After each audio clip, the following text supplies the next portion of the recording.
तो इस एपिसोड की शुरुआत वहीं से होती है जहां से पिछला एपिसोड खत्म हुआ था। हमारा वाईजुन कहता है तुम्हारी ये जो डबल पर्सनैलिटी है ना उसके चक्कर में मेरी प्लान की धज्जियां उड़ गई।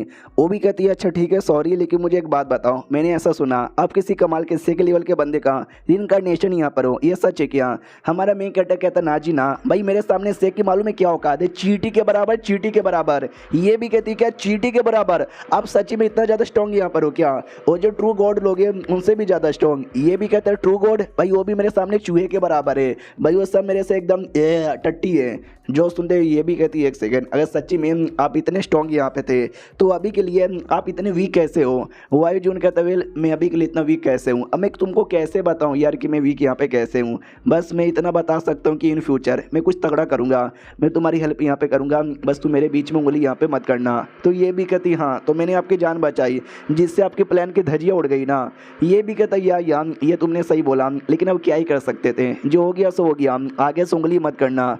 ये भी कहती है एक सेकंड, तो कहीं ऐसा तो नहीं है मैं भी किसी कमाल की बंदी का रिइंकार्नेशन हूँ? हमारा मेन कैरेक्टर भी कहता यार तुम ऐसा कह सकती हो, तुम भी है ना किसी कमाल की बंदी का रिइंकार्नेशन है, वही जो तुम्हारे अंदर डबल पर्सनैलिटी बन के बैठी हुई है, और मेरा प्लान उसी कमीनी ने डिस्ट्रॉय किया, तुमने नहीं किया, तुम सही हो। ये भी कहती है अच्छा तू अभी अवेकन नहीं हुई है, लेकिन जब वो पुली अवेकन हो जाएगी तो मेरी बॉडी पे कम्प्लीटली वो कब्जा कर लेगी, तो मैं नहीं रहूँगी बल्कि मैं उसमें कन्वर्ट हो जाऊँगी ना। जो सुनता हमारा वाईजून कहता है कि नहीं यार ऐसा नहीं होगा, मैं तुमको कैसे समझाऊं? हाँ ये चलो यार, जब तुम छोटी बच्ची थी 1 साल की, तुम्हें याद है क्या तुम कैसी थी? नहीं ना, लेकिन थी तो तुम ही ना। तो ऐसा ही समझो, जब वो पूरी अवेकन हो जाएगी ना, तुमको शायद अपना पुराना कुछ याद ना रहे, लेकिन तुम यहाँ पे रहोगी, तुम बदलने वाली नहीं हो। तो ये भी कहती है ओके ठीक है समझ आ गया। वाईजून कहता है समझ आ गया ना, तो ये मेरा घर है, वो मेरा बेड है, और वो मेरे तकिया है, और वो मेरा बिस्तर है, जल्दी से उठो। तो वो भी कहती है ओ शिट यार, ये इनका बेड है, ये उनका कंबल है यार, इसका स्मेल भाई, मुझे तो जाने का मन ही नहीं कर रहा, मन कर रहा है यहीं पे लेटे रहूं। सुनो ना भाई, खड़ा होने तक की भी पावर यहाँ पे नहीं बची है। तो हमारा मेन कैरेक्टर कहता तो मैं तुझे क्या उठा के लेके जाऊँ? ये भी कहती यार भाई मेरी बॉडी बड़ी कमज़ोर है, अकेले चल नहीं सकती, सपोर्ट करो ना। तो हमारा मेन कैरेक्टर उसको सपोर्ट करता है। तो वो भी कहती फक यार, मुझे लगा पीठ पे उठाएंगे, गोदी में उठाएंगे, भाई हाथ पकड़ के लेके जा रहे हैं, ये भी कोई बात है? कोई बात नहीं, चलिए यार मेरे घर पे चाय पी के जाइएगा। उतने में लीट ये आता है, वो कहता है हेलो मिस्टर भाई क्या चालू है? हमारा मेन कैरेक्टर भी कहता है भाई इस टाइम पर आया, कुछ काम है क्या? ये भी कहता है यार मुझे कुछ काम यहाँ पे था, लेकिन ऐसा लगता है कि मिसेस वाई और मिस वाई, मिस्टर वाई दोनों बिजी यहाँ पर हो, मैं बाद में कभी आता हूँ। हमारा मेन कैरेक्टर भी कहता ना यार उसकी कोई जरूरत नहीं है, हम लोग कुछ कर यहाँ पे रहते हैं, हमारा काम पूरा हो चुका है, अब तुमको जो बोलना है वो बोलो। भाई शर्मा जाती कि फक यार हम कुछ कर रहे थे, ये कितना गंदा सुनने से लग रहा है। लीट एन भी कहता हो आप क्या कर रहे थे? हमारा मेन कैरेक्टर भी कहता है छोड़ ना, मुझे बता तुझे क्या काम है? वो भी कहते केवल मेरी एक गर्लफ्रेंड है, मैं ये कहना चाहता हूँ कि प्लीज़ यार उसके साथ कुछ करो ना। हमारा मेन कैरेक्टर भाई दोनों चौंक जाते, कुछ करो ना भाई, एक पागल वागल है क्या? भाई सुन यार, मेरे को कुछ करने में मजा आएगा, लेकिन वो तेरी गर्लफ्रेंड यहाँ पर है, दोस्त की गर्लफ्रेंड के साथ कुछ करने में ना ना यार, मुझसे ये पाप नहीं हो सकता। तो लीट एन भी कहता है एक सेकंड, अरे नहीं आप गंदा समझ रहे हो, मेरा वो मतलब यहाँ पे नहीं था। अरे जो मेरी गर्लफ्रेंड है ना वो सैड यहाँ पर है, क्योंकि अभी अभी जो बैटल हुआ था उस बैटल में उसके दादा यहाँ पे मारे जा चुके हैं। मैंने उसको समझाया, बहुत बताया, लेकिन बेचारी समझ ही नहीं रही, एकदम सैड है। वो आपकी बड़ी फैन यहाँ पर है, अगर आप समझाओगे ना तो समझ जाएगी, मेरा ये कहने का मतलब है। तो वाई जून भी कहता अच्छा तो तेरा ये कहने का मतलब था क्या? तो ऐसा यहाँ पे बोलना, लेकिन भाई ये सब फैमिली मैटर यहाँ पर है, उसमें मैं बीच में आके क्या ही कर सकता हूँ? आई एम सॉरी मैं नहीं कर सकता। वो भी कहते कि नहीं आप ही कर सकते हो, क्योंकि मालूम है क्या उनके दादा का क्या नाम था? जनरल जांग, जो आपके साथ बैटल कर करके मरे थे। तो ये भी कहते एक सेकेंड, जनरल जांग ना या मुझे याद है यार, लेकिन उनकी कोई पोती भी है? भाई मुझे लगा नहीं था, वो काफ़ी यंग लगते थे। तो ये भी कहते नहीं जनरल जांग उतने भी यंग यहाँ पे नहीं है, लेकिन अच्छे आदमी थे, जिसके चक्कर में यंग रहते थे। वो अपनी पोती से बड़ा प्यार करते थे, और उनकी पोती भी उनसे बहुत ही ज़्यादा प्यार करते थे।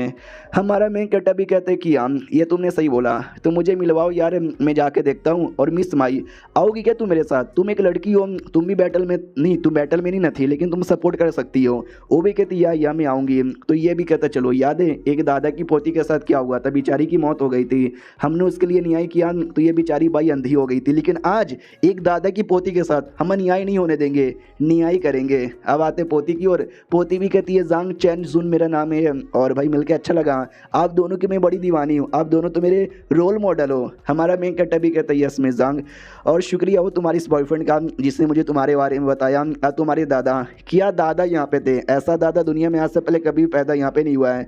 तभी ली टियन भी कहते हैं चलो यार बैठ के बातचीत करते हैं। तो लोग बैठ के बातचीत करने लग जाते हैं। पोती समझ आती कि हाँ दादा की मौत के बाद ना मैं बड़ी सैड हूँ। मौत का तो सैड यहाँ पर है, लेकिन और भी बहुत सारी ना उल्टी चीज़ें हो रही है जिसके चक्कर में ना यार बहुत ज़्यादा गड़बड़ हो रहा है, जिसके चक्कर में और ज़्यादा टेंशन में हूँ। तो हमारा मेन कट्टा भी कहता है टेंशन यहाँ पे ना लो, जो भी दिल की बात है ना, दिल की बातें खुले मुँह पे यहाँ पे बता लो।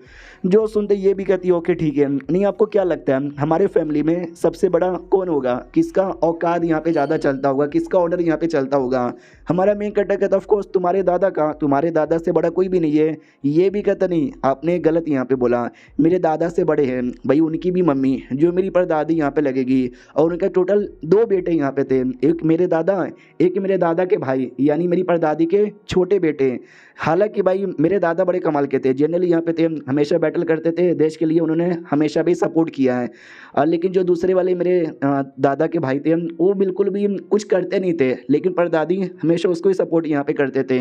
जब मेरे दादा की मौत यहाँ पर हुई, मौत होने के बाद है ना अब उनकी एकलौती पोती में ही थी, यानी आगे चल के नहीं जगह मैं ले सकती थी अपने दादा की। लेकिन क्या मेरी परदादी ने मालूम है क्या किया, घर का बंटवारा यहाँ पे कर दिया, लिटरली घर का बंटवारा कर दिया। और वो मालूम है किसको, वही अपने सेकंड बेटे को सपोर्ट यहाँ पे कर रही है। बेचारे भाई मेरे दादा के मरे अभी कुछ ही दिन हुए और परदादी ऐसा यहाँ पे कर रही है, मुझे अच्छा नहीं लग रहा, बहुत ज़्यादा बेकार यहाँ पे लग रहा है। तो हमारी बाई भी कहती क्या ऐसा यहाँ पे हो रहा है, मगर ऐसा यहाँ पे क्यों हो रहा है। मैंने तो ये भी सुना था जब उनकी मौत हुई थी तुम्हारी परदादी हंस रही थी। तो ये भी कहती वेल मेरी परदादी हंस यहाँ पे रही थी शायद, हाँ मेरी परदादी यहाँ पे हंस रही थी, लेकिन मैं क्या बताऊँ समझ नहीं आ रहा। तो बॉयफ्रेंड भी कहता सुनो मुझे लगता है तुम्हें और भी बातें यहाँ पे मालूम है, तुम बता नहीं रही हो, डरो मत बताओ यार तो ही जाके कुछ कर सकते हैं। ये भी कहती है ओके ठीक है, मुझे कन्फर्म तो नहीं पता, लेकिन मैंने अपनी परदादी को यहाँ पे देखा था, वो कुछ अजीब सा पील ले रही थी। तो बाई कहती है अजीब सा पिल ले रही थी, मुझे बताओ तुम्हारी दादी कितनी साल की है। ये भी कहती है 97 ईयर की है, लेकिन देखने से 60 साल की लगती है, न जाने क्यों।